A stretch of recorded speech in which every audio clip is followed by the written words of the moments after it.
Hey, Shane, Yep.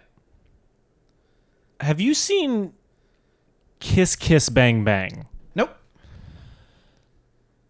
Well,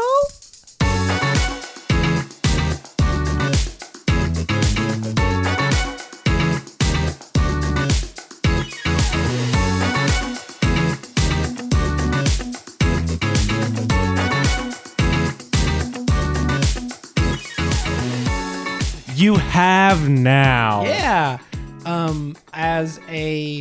As a fan of basically every Shane Black movie that I've seen, and one in particular that I adore, I'm glad to finally add this to my canon of his movies that I have seen. Because I was literally, when you said every one of his, I was gonna say, have you seen his the Predator movie that he directed, not only wrote? Right. Because that's a weird movie. But I will say this, from what I remember, now that has a bunch of controversy to it that I don't really know enough to speak on. Yeah, I don't know anything about any controversy. He had somebody on who had some criminal stuff and didn't tell anybody. Ew, gross. Yeah. To my knowledge, nothing happened on set, so that's incredibly lucky. But that happened, and so. But I don't know enough to like actually, or if anything has been, whatever. I don't know. Don't blame us. Don't blame us. Don't do bad things, kids. Yeah, exactly. But yeah, so I was going to ask if you'd seen that, pointing out that I think he's one of those filmmakers that can't make a not Shane Black movie when he's in the director's chair. 110%. Because like, that is so accurate. Even that one has all of the Shane Black Blackisms. You know what I mean? Like it's just like all of these crazy weird things that he does really well. Now that movie is weird, but those things are still fun. Yeah, I love that about him.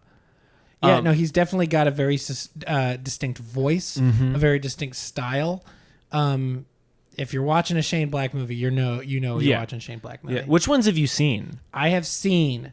Now, are we including just written, or are we talking about, or are we talking about just directed or written and directed? Let's do directed first, and then anything he's directed, including written and directed. But I don't know if you've seen much of what he's written outside of like Predator, which he famously wrote, Predator, and Lethal Weapon. I've seen Lethal Weapon. Okay. I've seen I've seen Iron Man 3. I've seen Nice Guys, which I'm sure we'll talk about later. Yes. I think that might be it. You've seen the original Predator, right? Yeah. Yes, I literally just rewatched it. That's right. Yeah. Have you seen Prey yet? No. We should watch Prey. Prey's a cool movie. Okay, yeah. Of the movies he's written, I have seen Iron Man 3, Nice Guys, Kiss Kiss Bang Bang, Lethal Weapon. I have seen a bunch of Last Action Hero. Okay. I haven't seen it all. And I didn't realize he wrote that until just now. I watched that earlier this year. Super interesting, cool movie. Yeah. Very weird, very 90s in the best way. In the best way. Yeah. So it's like I don't have that listed as a movie I've watched on here just because I haven't seen it like front to back. Yeah. But I've seen a lot of it. So you're like familiar with the basics because I think I've seen all the ones you've seen. Yeah. And I'm not sure if I've seen others outside of Last Action Hero. The Last Boy Scout. I haven't seen that. Long Kiss Goodnight. Oh, I've also seen chunks of that. I have not. That's one of those ones that was like always on like Showtime or something like that. And my dad would just kick it on halfway through, and I'd watch half an hour of it or something. I know I've also seen bits and pieces of Lethal Weapon 2, but I barely remember it. Well, the interesting thing, I mean, most of his movies revolve around a mystery, right? Like that's kind of a common thread. Even in Iron Man, that movie's really him trying to unravel what's actually going on. Right. You know what I mean? Like 100%. And I want to ask you this specifically about Kiss Kiss Bang Bang. Yeah. Well, let's push that for a second. What was your perception going in? Like, were you aware of a bunch of it? You told me you had seen some like little clips and snippets, but not like scenes, right? Yeah. Yeah. I had seen, like a couple of little like I think in like video essays talking about Shane Black movies or something like that. I had seen, a little clip here, a little clip. There's like the famous line where it's like, like if you look up idiot in the dictionary, you know what you're going to find? A picture of me? No, a description of the word idiot, which is what you are. Which you fucking are. Yeah, I can't. I'm an idiot, so I can't remember. But I've seen those things, and I have only heard like good things about this movie. I have been like it's been on like really high on my list for a really long time because like. I love Robert Downey Jr. I think you requested that we watch this. You were like, "Hey, can we put that one up?" And I was like, "Yeah." The reason part of it is Shane Black makes almost exclusively Christmas movies. Yeah. Well, movies set at Christmas, whether or not they're Christmas movies, I have no idea. His are of the movies set at Christmas, are they Christmas movies? Are the most like not Christmas movies that set at Christmas? Iron Man feels like his answer to that, where he like force fed the Christmas element in so hard. It's like every other one, including like Lethal Weapon, is like, yeah, there's like a Christmas scene, but it's not. He just likes the aesthetic and sound of Christmas, which like, don't blame you. I get it. Okay, so the thing I was going to ask is, as a mystery, how do you experience this movie? Because it's a noir, neo-noir comedy genre blend thing. But at the heart of it is a mystery of them trying to unravel something. I had an interesting thought, and I'm curious before I say it, how you engaged with it as a mystery. I have somewhat mixed feelings about it as a mystery. Mm-hmm. Like, I don't think it's like amazing as a mystery. I think it's like the end, like at the very end, like spoilers for Kiss Kiss Bang Bang. Obviously, if you're listening to this, watching this, whatever, and you don't know there's going to be spoilers, what are you doing? Get out of here. Frankly, we should stop giving spoiler alerts. This is on you. This is on you. So at the end of the movie, where it's like he's explaining what happened to his sister and like the other girl, like that was like kind of just came out of left field, and they were like, oh, by the way, this is what really happened. I was just like, okay. Like it like the mystery part didn't work for me like 100%. Mm-hmm. Like I thought it was kind of like needlessly complicated. You get chunks of information you never could have unraveled without them giving them to you. Without them just saying it. Yes. Like not even like showing you. No, just it's if Val Kilmer walks into a scene and goes, here's what it is. Right. And you go, oh, and then, now obviously there's stuff they unravel past that is the typical, they find a clue, they hear a lot, they go, wait, and make the connection. Right. But there are chunks that he just needed to abridge, and so he just fed them to you with Val Kilmer being a good PI or whatever. Right. The reason I ask this is because I had the thought after we watched, I was just been thinking about it the past day or two. I don't engage with a lot of his movies on a mystery level.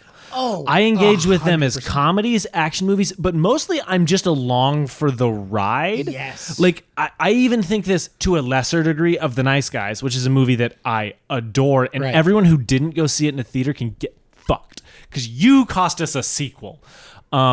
You're the problem. Which is most everyone, so I'm mad at a lot of people right now. You know, this is the thing. The problem were the friends we made along the way, which is you. The camera. The camera and the audio listener. Thank you for saying listener. No, that's very funny. Yeah, I don't engage with them as mysteries. I don't, like, when I watch Seven, I'm desperately trying to be like, what is going on? When I watch Zodiac, when I watch Girl with the Dragon Tattoo, when I watch some other fourth Fincher thing. Yeah. He's the only one that makes mysteries, right? He's the only one that makes good ones. Yeah. No, I'm kidding. That's Rian Johnson. Definitely not true. Rian Johnson makes at whodunits. But Rian Johnson's a great one. Like, when I saw Knives Out, the whole movie, I was like, what's going on? Who's doing this? Like, I don't have that visceral experience watching Shane Black's movies. And I think Kiss Kiss Bang Bang more than maybe any other. Right. Like, Iron Man has enough of the, like, most of these movies aren't mysteries, so the fact that there's any is interesting. Right. You know, and the movie's not trying to be... It's a break of the Marvel formula. Yeah, so it feels... But yeah, exactly. But, like, The Nice Guys even, which is the best movie. Right. When I watch it kind of from a, like, I'm more interested in the like, weird character study of these two guys than I am at all of the mystery. I feel like if you extracted just the mystery out of that movie, it would make no sense at all. And I feel very similar to this. For you're saying for The Nice Guys? For The Nice Guys or for this. I feel very similar about both. Where it's like, I completely agree with what you're saying. Like, I don't enjoy this movie because of the mystery. I enjoy this movie specifically, because I enjoy watching morons try to solve an impossible mystery. Like, that's the thing that's fun. That is a great way to describe it, especially in this, because, like, Val Kilmer's obviously capable. Perry is obviously a capable character, and he's smart and he figures stuff out, but they're buffoons in so many ways. Right. Specifically, Robert Downey Jr.'s character. Yeah. Who is another whole big thing I want to talk about in reference to this movie, but Shane Black in general, is his movies are like intentionally, very masterfully, honestly, clumsy. Yeah. Like the action is scattered and chaotic and accidental. Like obviously it's planned and they're doing it exactly like that. But like somebody will trip and drop the gun and that's what gets him the thing to do it. And then he misses the shot. But because he misses the shot, the lamp falls over and hits him in the head. And you're like, it's like, I think they're very human in that way. And like the characters are all like idiots and assholes. Yep. And like the action is all clumsy and stupid. Yeah. It's like the lucky one was the one that won the fight, not the one that necessarily deserved the win. Yes. Like in every fight. It's like by the end, there's a couple times where we're like, damn, all right, he made that shot. Yeah. But everything before that, every other time was like just out of sheer blind luck and stupidity. Completely. But I think that's like super interesting to do because so often it's what makes his character so interesting. It's kind of what makes, Daniel Craig in The Knives Out and Glass Onion so interesting is he's quirky. Yeah. He's not just the stoic badass, you know what I mean? He's like Humphrey Bogart. And even in Knives Out, there's a lot of people like she says it in the movie, she's like, you might be a horrible detective. Because for most of the movie, you're like, what are you doing? Right. And I feel that of specifically Robert Downey Jr.'s character, where in the end he solves it, but he solves it completely by accident. He solves it by not even looking for it. Right. And I love that. I think that's fascinating. But it's not the mystery. It's exactly what you're saying. It's not the mystery I'm enjoying. The mystery is like overly convoluted intentionally. Does Robert Downey Jr. even solve the mystery? He figures out the thing at the airport, which causes him to get back into the fray of it all. Right. And then that leads them down the path. But you're right. He doesn't technically solve it because at the end, they're like, this is what actually happened. Here's what the real story is. Which is a funny twist, but at the same time, I'm like, I don't know. That feels like a cop-out. Yeah. But the reason I bring up like clumsy and mystery is like, I like in this movie... In the night, we should have just done this and The Nice Guys together. Legitimately, my opinion, rewatching Kiss Kiss Bang Bang is it's a guy who desperately wanted to make The Nice Guys but hadn't come up with the idea yet. Yeah, it's like that's what it feels like. That's a very, very good description. And not to put Kiss Kiss Bang Bang down. It's very fun, very entertaining, very well written movie. But it is that. This feels like the cleanest and best rough draft for a sure. different movie. Yeah. Like, it feels like him learning how to make The Nice Guys. Yes. But I like in this movie, the clumsiness isn't just within the action and the tense moments. It's also within the human moments where like the whole thing starts with Robert Downey Jr. going to LA for the screen test that they talk about the whole time. Because he was robbing a place and just ran in somewhere to hide, and it happened to be an audition, and they said it was an audition for the thing that just was too close for him, so he started crying, and they're like, whoa, he might actually be good. You know what I mean?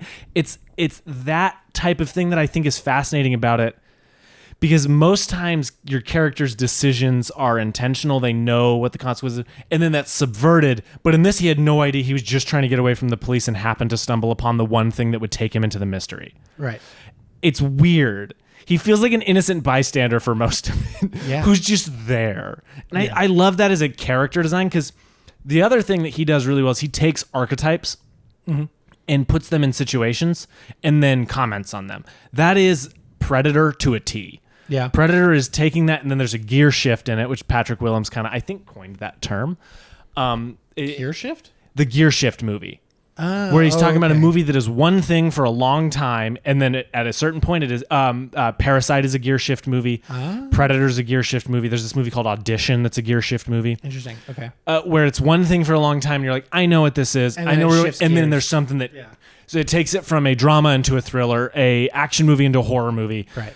That type of thing. Got it. And he does that pretty well. You know what I mean? Yeah. But I think that's just a fascinating design for a character and a fascinating design for like philosophies on storytelling, because most of the time your character's decisions are what progress the story. But with his, it's like he was just happened to stumble into this. And then he just happened to stumble into the clue. And then he just happened to stumble into the body being thrown in the, it's like the whole movie is him like trying not to be a part of it. And then he's just a part of it. Right. And I like that. I think that's a fun movie and a fun journey to go on. I really liked this movie. There were things that did not work for me, and then there were that being said, there was so much that did. The style specifically. Yeah, no, the style A lot of the humor was really funny for me. There's like a sect of the humor, and this is the weird part because it came out. We looked it up. It was like 2005 or something, right? Yeah, so is it the height of the like kind of homophobic humor within comedies? And so it's in there, and it's like you can, in my opinion, you can feel him trying to be like, I'm being progressive by making it, and it's like not. It hasn't aged well now, and at the time, it was still like, why did you think that was exactly? It just like they went really hard on it. It was like, look, if it was like 1 or 2, I could wave my hand at it and say, oh, it's 2005. The whole movie.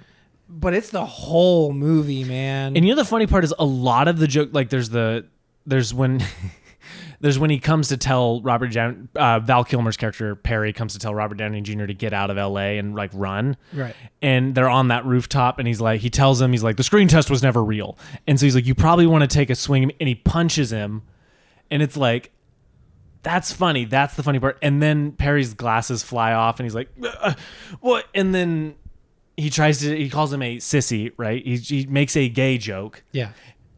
And that's not funny. And then his reaction to it, where he just immediately puts him in a headlock and like shoves him. He's like, pick him up. Yeah. Pick him up. That's funny. Right. It's like you literally like went, funny. Why was this here? Funny. It's like, why not just have him take another swing at him, catch him, and then the joke is funnier because there's not this weird caveat in there. Yeah. That's kind of where I'm at with the humor. Is so many of them are like that. It's that, and then there's like like an extreme amount of like weird like slut shaming. Yes. In the movie. It's like those two things where it's just like I don't know how Shane Black feels about it, but it's like 4 or 5 scenes where Robert Downey Jr. is lamenting how slutty women in California and LA are. And it's just, and it's gross. It's like he's not commenting on anything. He's not commenting on, like at one point they like point out the double standard about how like, men can sleep with a bunch of women. It's not that they're not a slut, but if a woman does, they're a slut. Like he like points it out at one point, but it is such a like all right, like whatever, I'll add it in there.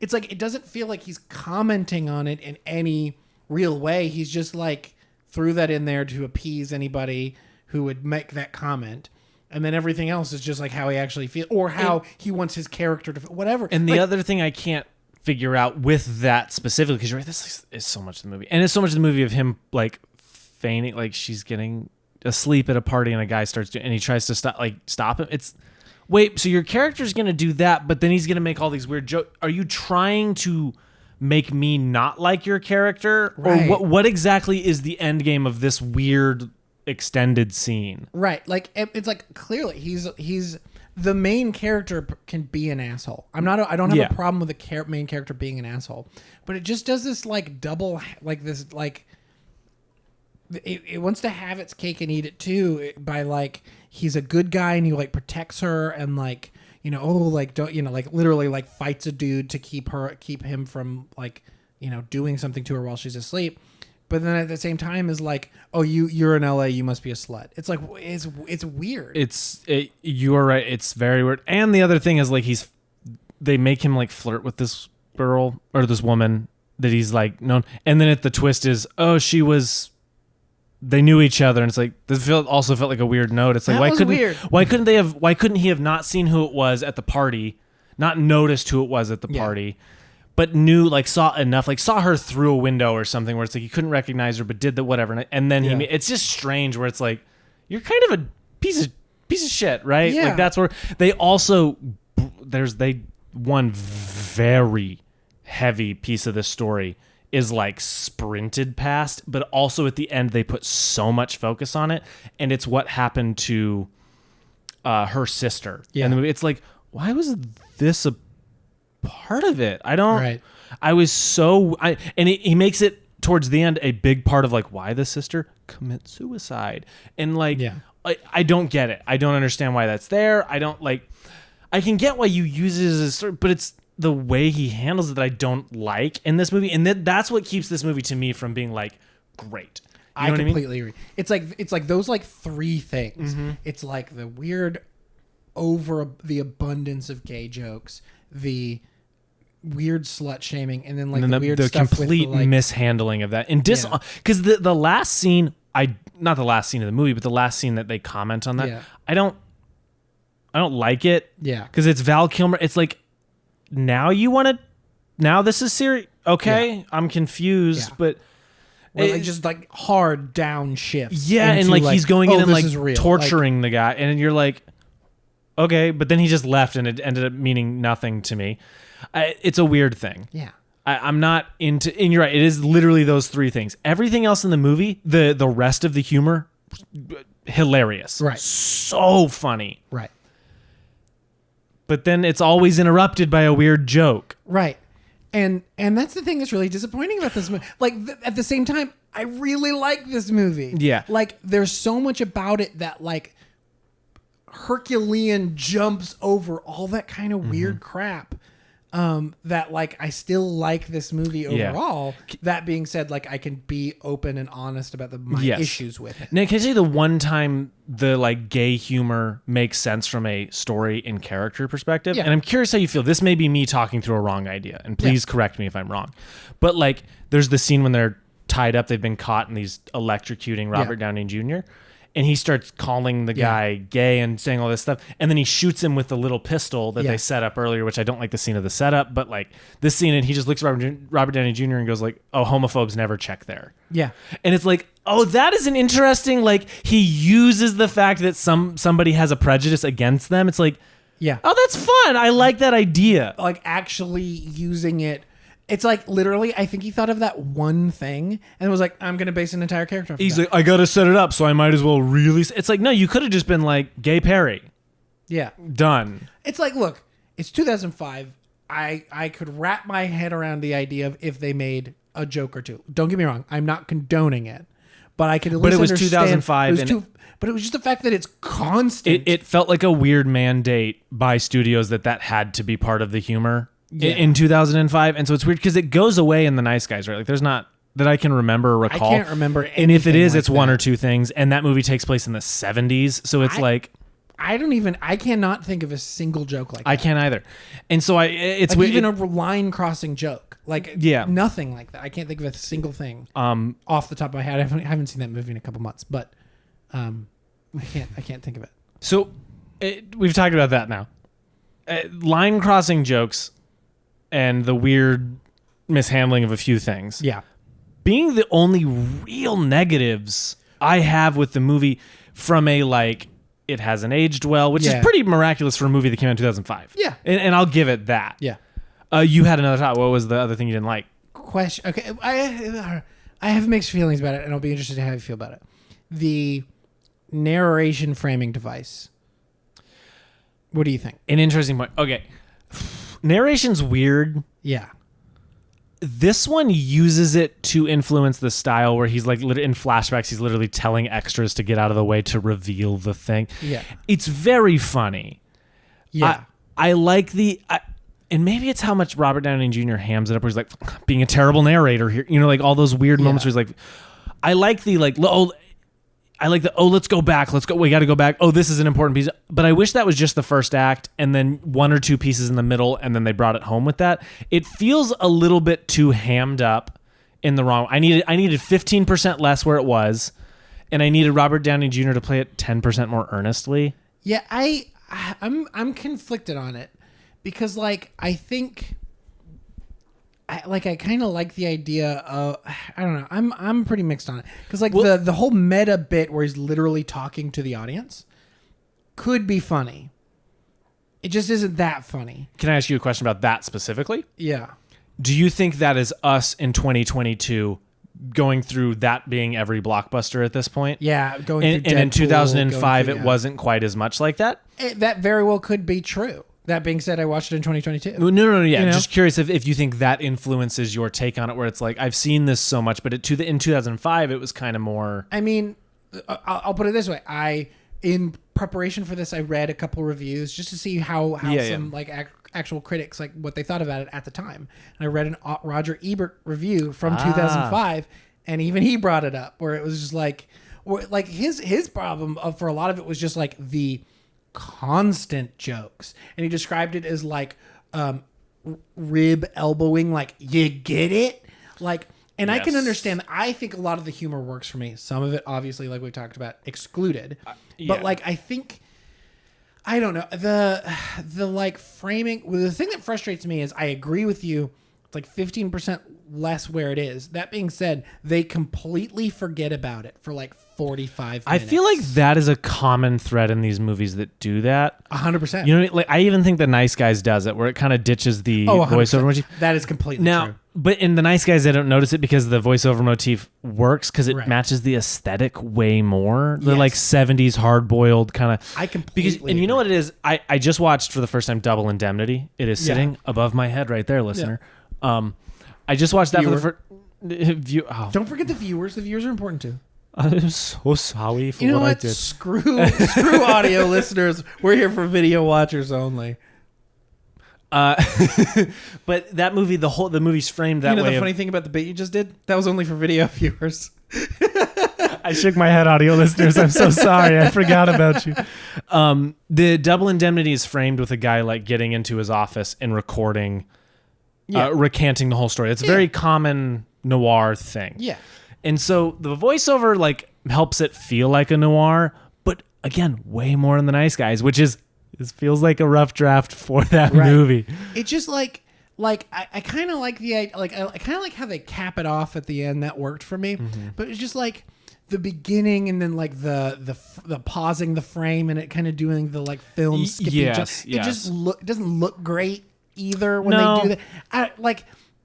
I thought it like I kind of like the idea. Again, it's the rough draft for Nice Guys, where it's like it works for me in Nice Guys, but it doesn't work here because I think you're right. I think they ham it up too much. Well, and it's a little too meta. I should also say that it doesn't bother me as much as it bothers you. I think I'm more able to like let it be what it is. You know what I mean? Yeah. That one specific thing, let it be what it is. Yeah. But I do agree with you that it's like, yeah. And the humor isn't as funny as when the characters are interacting, laughing together. Yeah. Like, he does this like clumsy accidental thing where it's like they throw the body off the roof and it falls and it doesn't make the trash can. It's the side flops and it's horrible, right? It's so bad, but like I can't help but think that's funny. But again, that's only the rough draft for when they do it in Nice Guys. That one is so much funnier.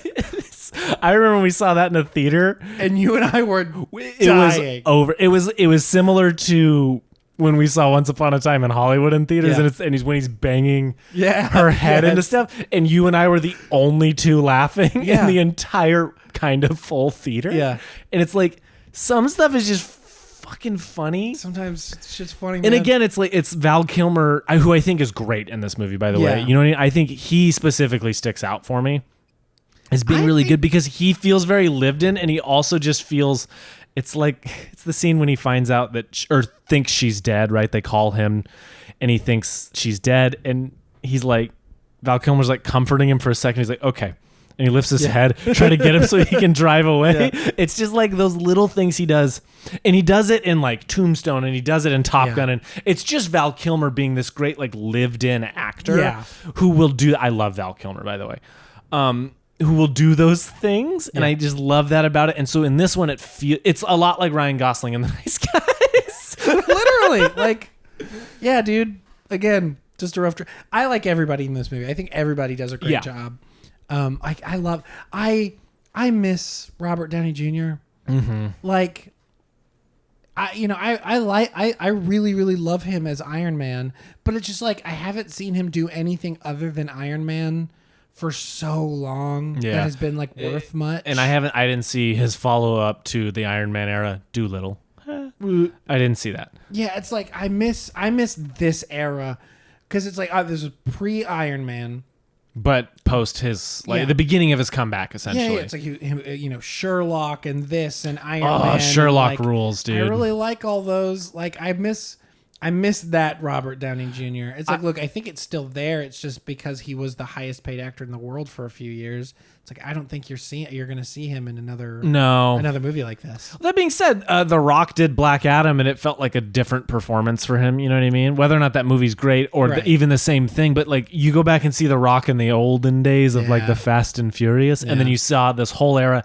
and then he finally did a non-winking one. It's like I could see, Robert Downey Jr. is going to be an Oppenheimer. So hopefully that could be like a return to form for it. I'd love to see that. Would be, and it's not only him in Oppenheimer, it's every actor you've ever heard of in Oppenheimer. Anyway, back to this movie. Yeah. Those are my big things with it that I love, right? The clumsiness, and also I should say, like we talked a lot about not engaging in the mystery. I don't think that's a bad thing.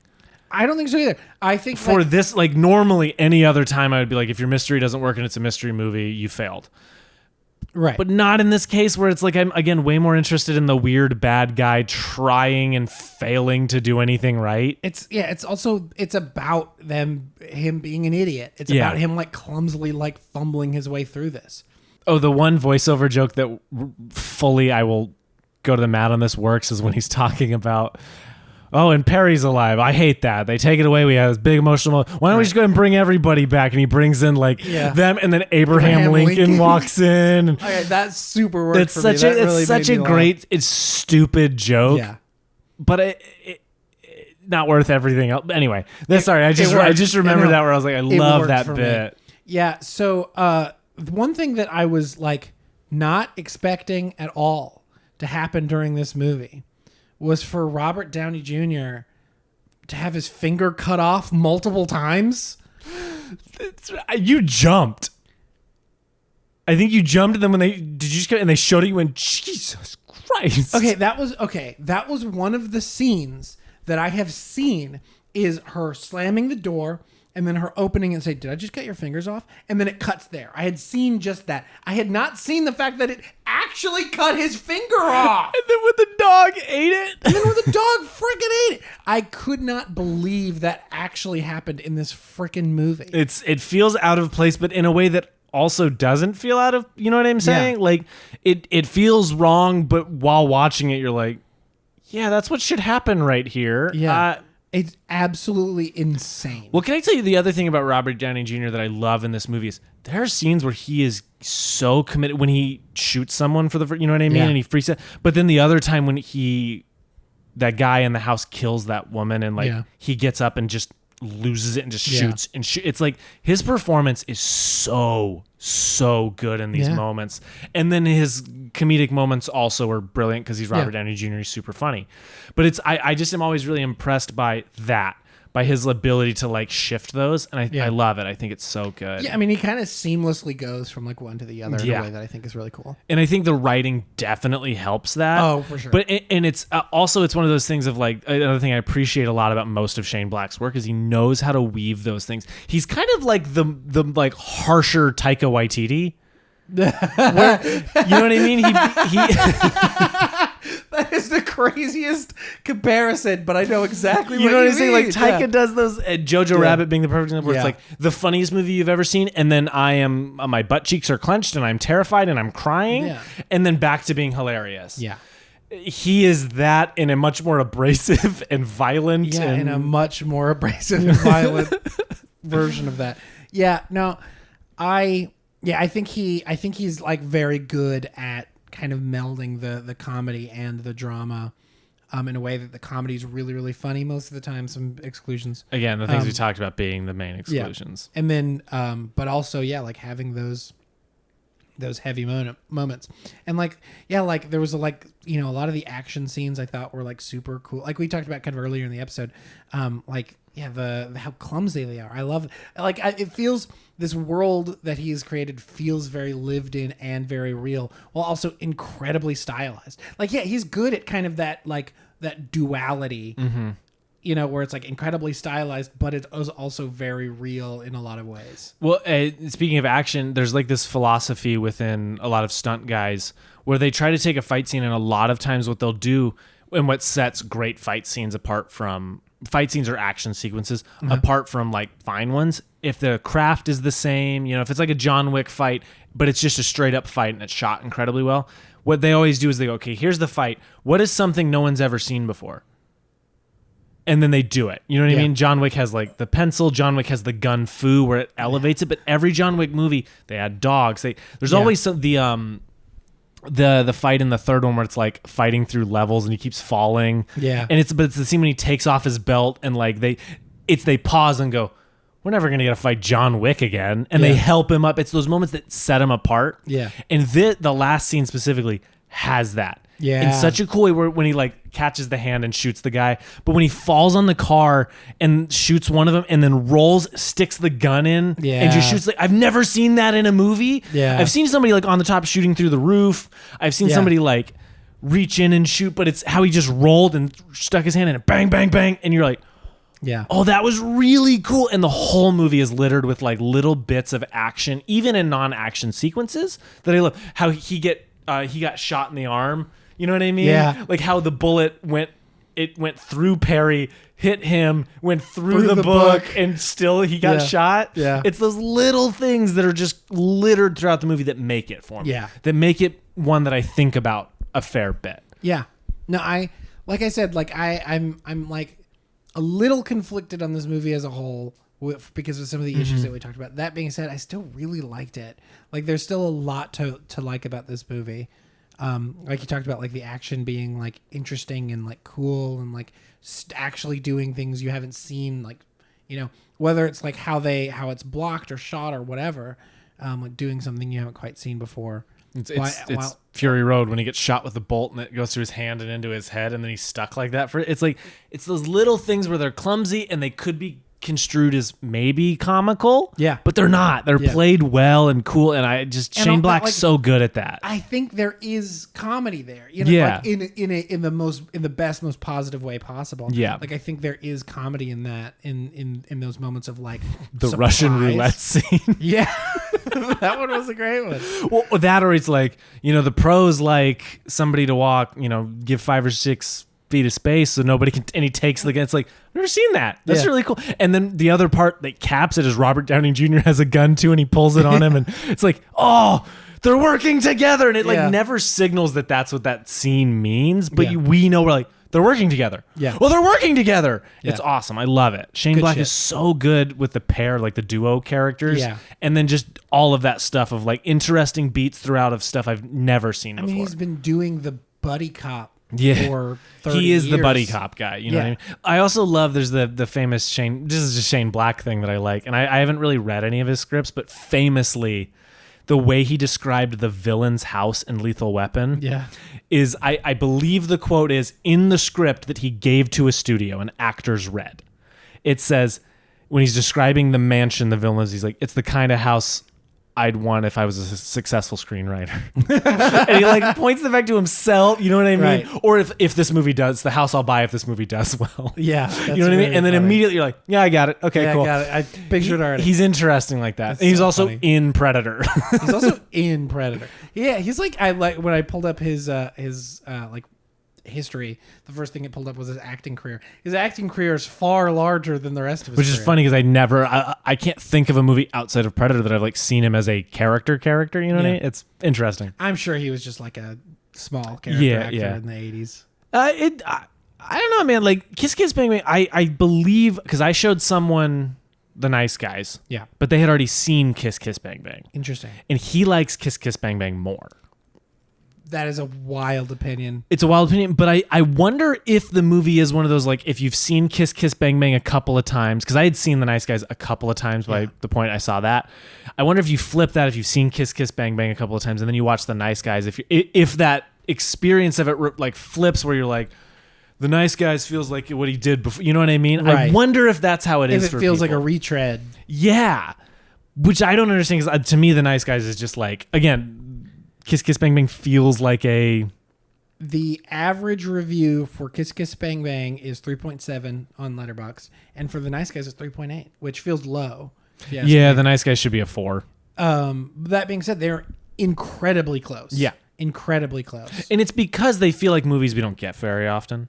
Yeah. You know what I mean? Like this kind of noirish, comedy-ish, well-blended, oriented completely for adults with like movie stars. Yeah. We don't get those very often anymore. Yeah, movie stars, they don't exist anymore. Tarantino! That is a complicated question that I'm not trying to bear down. We can talk about it if you want. A little. I mean, my only point being with that is I don't like him. To set this up, No setup. I just want people to go in blind.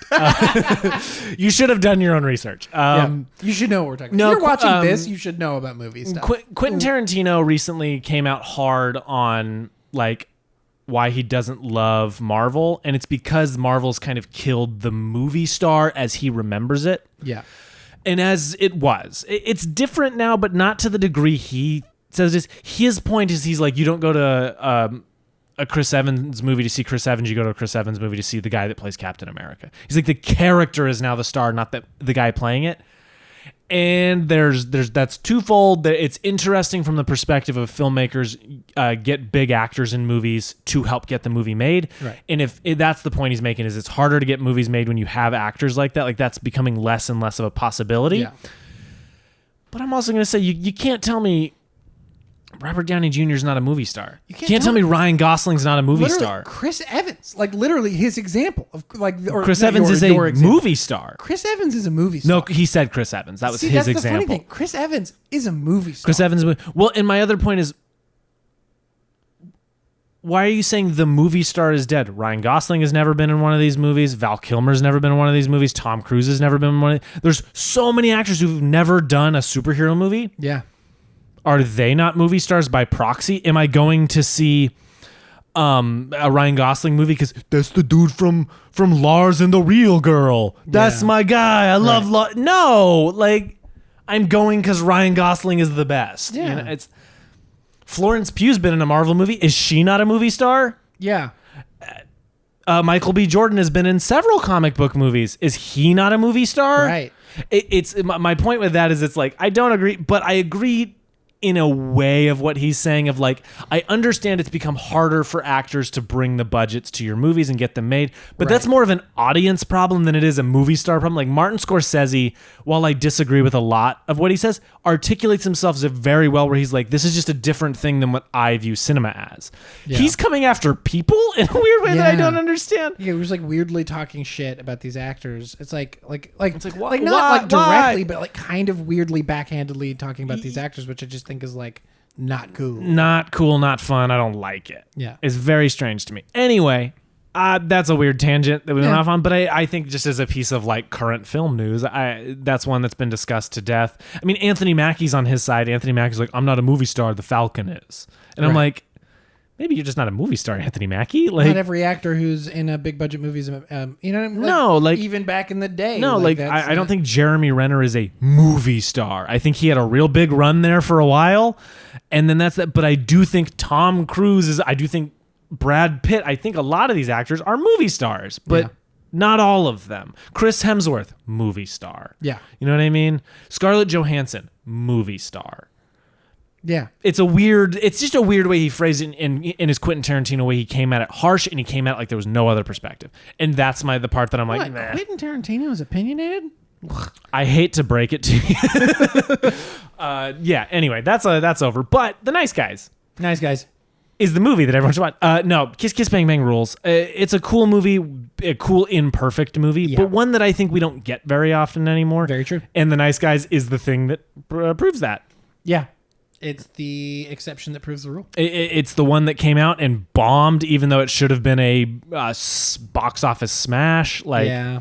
That's one of those ones when I think back, though, I do think proudly that I was like, I was one of the people who saw it in theaters. Damn straight. You know what I mean? We should get shirts made. I saw The Nice Guys in theaters. Literally. Can we? New merch coming. Don't quote us on it. Or please, or just ask us.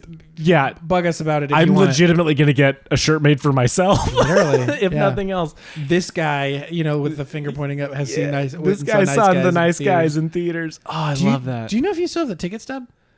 I bet you I could find it. Because that would be funny if we could point the date too. Oh, okay. That would be. I'm gonna go looking for it. I went and saw The Nice Guys in theaters on November 5th. I have I don't know if you're this way. I have like a little chest that I keep as many of the ticket stubs as I have in. So many of the movies that I've seen over the past few years, I've done. Oh, and ticket stubs are boring now. They're usually just receipts. Like you have to go to Cinemark and get them from a specific kiosk to get the cool ones, and it's like 90% of the time I don't do that. Yeah. Alamo feels like the one that I wish had cool ones. Right. They're so about the experience, and there's something about having that ticket. I completely agree with it's that. Weird. Anyway, that doesn't matter. I do. But imagine if they came around at Alamo and punched the ticket. Yeah. Like, it would be so cute and stupid. I would love it. That would be cool. I would love that. Alamo Drafthouse, hire me to help. I can do it. I'm doing a lot of Alamo Drafthouse. I'm doing a lot of pointing to the camera this week. So if you're an audio listener, screw you. You're missing out on a lot of fun bits. Anyway, so I think that's all I really have to talk about this movie. I'm glad I showed it to you because it feels like a movie that you would be super into. Very true. I liked it. I liked it a lot. I have issues with it, obviously, but I liked it a lot. Yeah. One thing we haven't touched on, which is, well, you could just, I think it looks really good. It looks cool. Man, I miss movies being shot on film. You know, like it just like the dude. Who shoots Rian Johnson's movies? I can't remember. Let's find out. Steve Yedlin. Okay, Steve Yedlin. Thank you. He's amazing. You talking about wanting to see more movies on film? Yeah. Oh, I know what you're talking about. I dare anyone to come at me with go watch Knives Out and you tell me if you can see any remnant of digital anything in that movie. That movie was shot almost entirely digital. Fun story about this. Interesting. Almost entirely digital, but Steve Yedlin has developed a insane way to digitally make a movie look like it's on film. It's an algorithm, so it doesn't look like somebody handed it. Like looks natural to what film does. It has the textures and the colors and the like imperfections. It is crazy. He was so confident in it. He shot the exact same scene twice, one on a digital camera without and one with the editing process. Or one on film, and then one with the digital process done. Played them side by side, and you cannot tell the difference. Yeah. He'll just randomly in the scene, he'll just pop up which camera was which. Yeah. It is perfect. To the point that Rian Johnson, for his birthday while filming Knives Out, they let him shoot one day on film. And he cannot tell you what stuff it was. That's so funny. He watches the movie and he's like, I'll be honest, I can't tell if this is on real film or not. Interesting. Because he didn't want to shoot Knives Out on digital. Yeah. But Steve Yedlin said, dude, don't worry, I got you. We can do this. I got you, fam. I got you, fam. Yeah. Anyway, I agree. Movie shot on film, cool, maybe. Yeah. I'm not as big against digital because I think there are people who do digital incredibly. David Fincher being the pioneer of that. Right. I think this movie looks really good. And part of that is because it's shot in film. That being said, I don't think it would look like any worse if it was shot digitally. Yeah. I'm not one of those snobs. I'm not.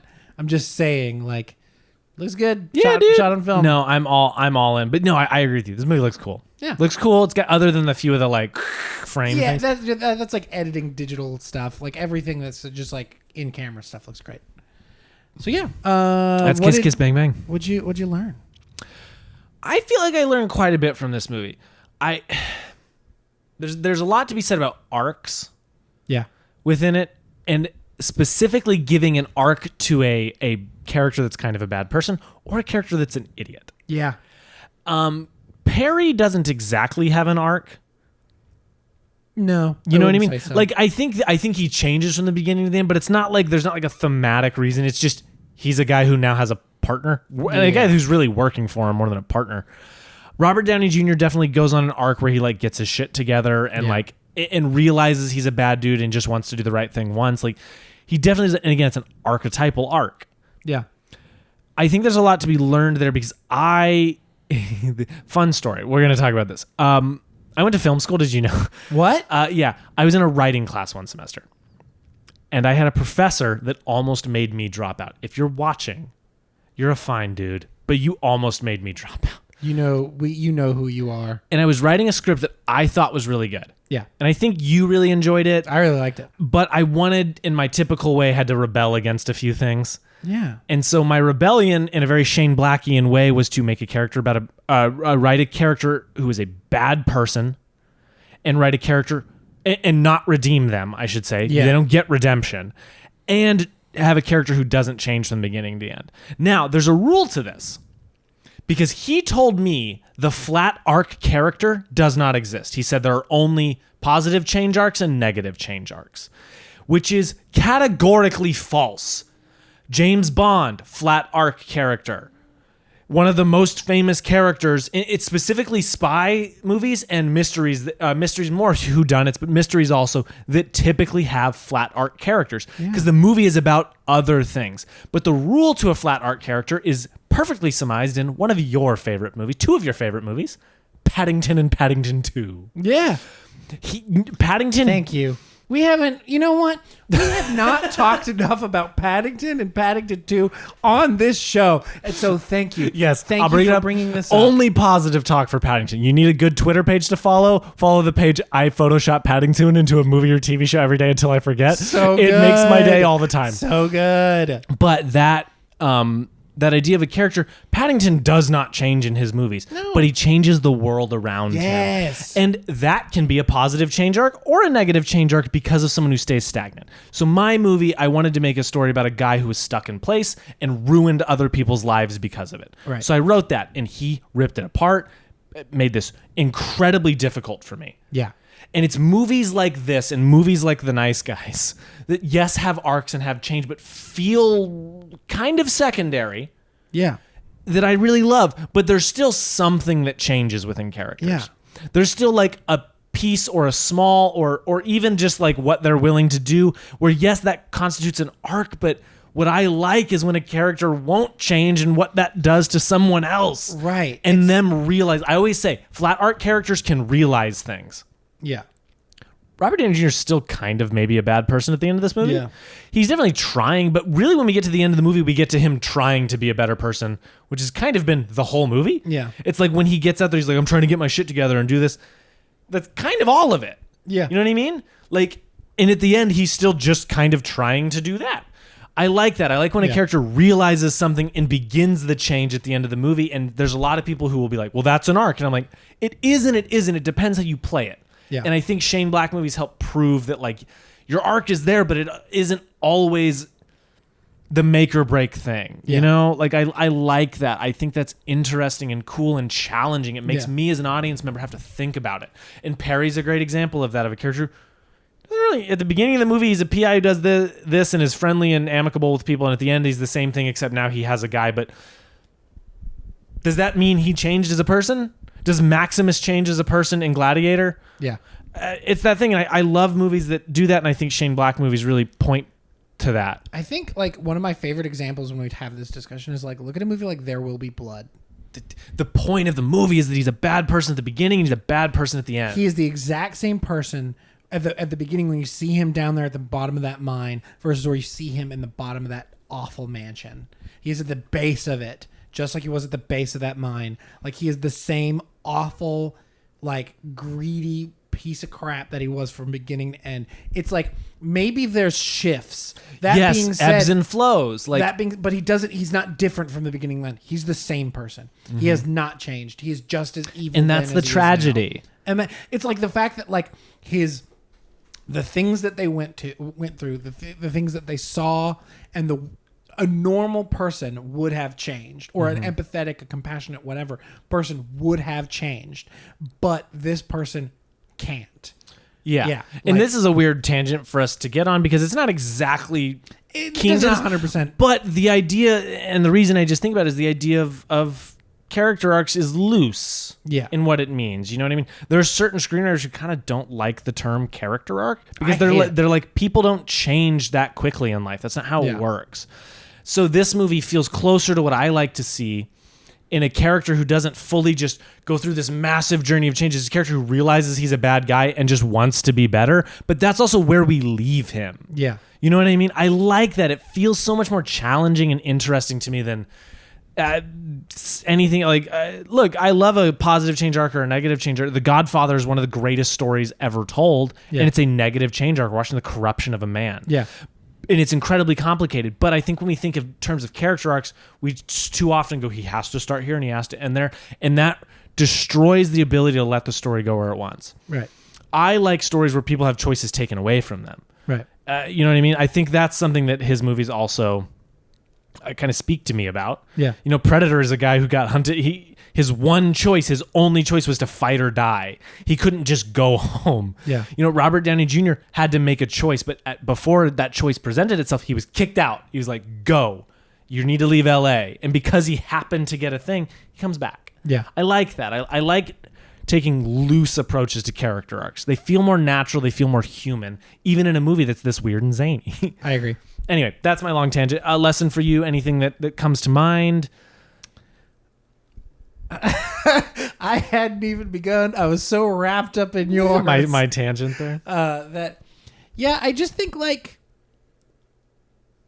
I know I learned things, but I'm struggling to come up with an answer in all honesty. Which is also, I think, fine. Yeah. I believe that every movie has a lesson, but I also think a lot of those lessons come with time. Yeah. Whoever's giving the movie in this situation has the advantage of coming to it. You know what I mean? 100%. Coming to it with a fresh view of, I wanted to think about this while watching it again. Yeah. I think that's you can't understand a movie after one viewing. I mean, like, one thing that I think I could point out as something that I learned is that, like, a movie can be a rough draft for a different movie.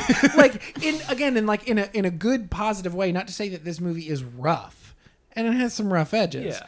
But it's just like, it is like, the formula from this is so similar to the formula in Nice Guys, but it is works so much better for me in Nice Guys than it does in this. That being said, I really like this movie. I just fucking love Nice Guys. Well, there's something fascinating about watching a guy who clearly wants to make this thing do a test run. Yeah. Well, it's just like, that's the funny thing. He's been doing the test run since the 80s, since Lethal Weapon. And then it culminates in this like masterpiece that no one saw. It's just really funny, like that, like, man, like, Shane Black makes only Shane Black movies. And like, I think that's a really cool idea that like, you can make one type of movie basically, but in different genres and different tones and different, in time periods and all that kind of stuff. Yeah. Like, it's really interesting to me how he's been making kind of the same movie, but damn it if he isn't great at it. Like, he just keeps like finding where the rough edges are and sanding them to make this like perfect little nugget. Yeah, dude. That is Nice Guys. And then he made Predators. So shouts out to Predators. Do you want to move on into B segment, baby? B segment. Hit me with the B segment. You know what I should have done? I should have come up with an example, but I don't. Well, I mean, so what I'm going to do is we're going to play a game. This was created by Travis McElroy for My Brother, and Me. My bad man. It's a game called Work of Fart. So what I'm going to do is I'm going to describe a movie. Okay. With a change, and what you're going to have we done this one before? We have not done this one before. Okay, because we did we did something somewhat the antonym. Similar. Yes, thank you. This one is Work of Fart. So it's like I've shown you've shown me a work of fart, so you understand how it works. I get the basic premise of it. I'm gonna be horrible at this. Maybe we'll find out. Okay. So the point is, I'm going to describe a movie that is going to have a reference to something dirty or puerile or childish. Basically, we're vile people and we're playing a violin. And he's going to have to guess the new name of the movie. Oh, the new name of the movie. Yes. Okay. So like. Okay, yeah. I'm going to be horrible at this. I think you'll be better than you think you're going to be. I hope so. Okay. I'm just going to jump into it. All of these are movies that are on your shelf. That doesn't narrow it down. Some of these are more obscure than others. Okay. Okay, so journalist Fred Flarsky reunites with his childhood crush, Charlotte Field, now one of the most influential women in the world. As she prepares to make a run for the presidency, Charlotte hires Fred as her speechwriter, but all he wants to do is write about how big his poop is. The big shit or the long shit or what's it's long shit. The long shot. That's a good movie. Yeah, never seen it. I've heard. It's on my list to show you. Yeah. I really like that movie. So yeah, the answer is long shit. Long shit. That's a point for you. All right, an undercover cop and a mole in the police attempt to identify each other while infiltrating an Irish gang in South Boston, but everyone has diarrhea. The movie's The Departed. But what's the real name? Diarrheated? I don't know. What is it? The Descharded. Thank you. That was really good. Okay. The Descharded. When I came up with that one, I actually laughed. Is that why you laughed earlier? Yes, that's what I was laughing at. Oakland A's general manager Billy Beane's successful attempt to assemble a baseball team on a lean budget by employing computer-generated analysis to acquire new players. Billy Bean also has very large nuts.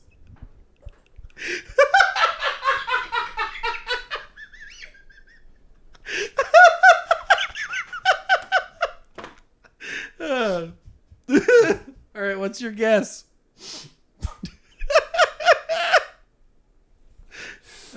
Picturing Brad Pitt.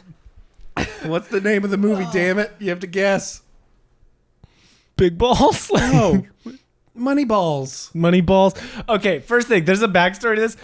There is no room in this house that does not have, within arm's reach, a copy of Moneyball. This is very true. It is everywhere. We have so many. Yeah. We might be getting more. I don't know. This is our solid copy. There are some copies that say in case of emergency. Yeah. Because sometimes you just gotta watch Moneyball. Sorry, Moneyballs. Moneyballs. Okay. Pakistan-born comedian Kumail Nanjiani and grad student Emily Gardner fall in love but struggle as their cultures clash. When Emily contracts a mysterious illness, Kumail finds himself forced to face her feisty parents, his family's expectations, and his true feelings, all while having to poop in very large quantities.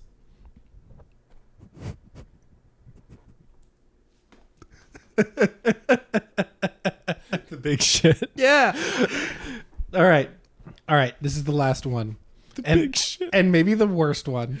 Will Hunting, a janitor at MIT, has a gift for mathematics, but needs help from a psychologist to find direction in his life. He's also serving cunt.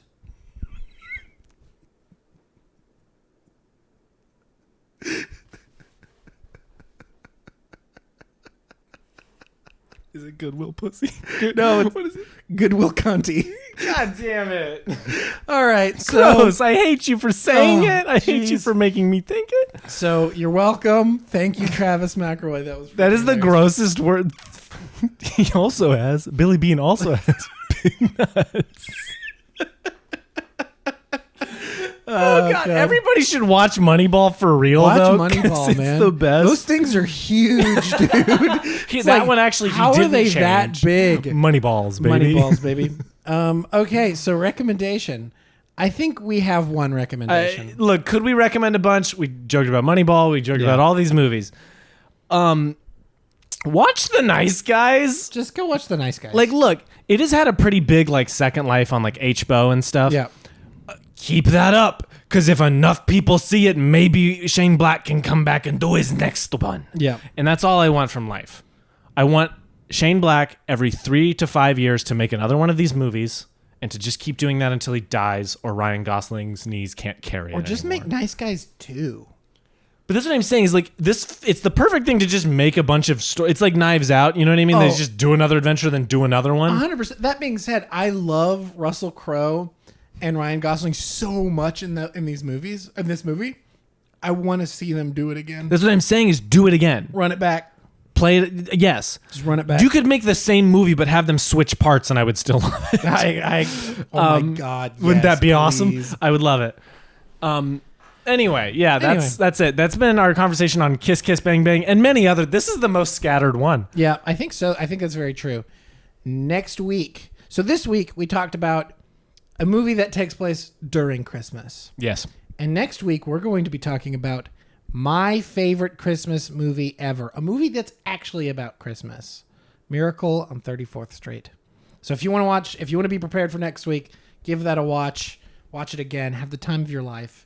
Believe in the power of Christmas. Because if that movie doesn't make you believe in the power of Christmas, I don't know what will. And I'm kind of a curmudgeon about Christmas and movies and stuff. Shit. I'm excited to watch it. I've never seen it, and it's going to be great. Yep. Now you got a thing to watch and homework to do. So yeah, do that. Or, I don't know. Live your life.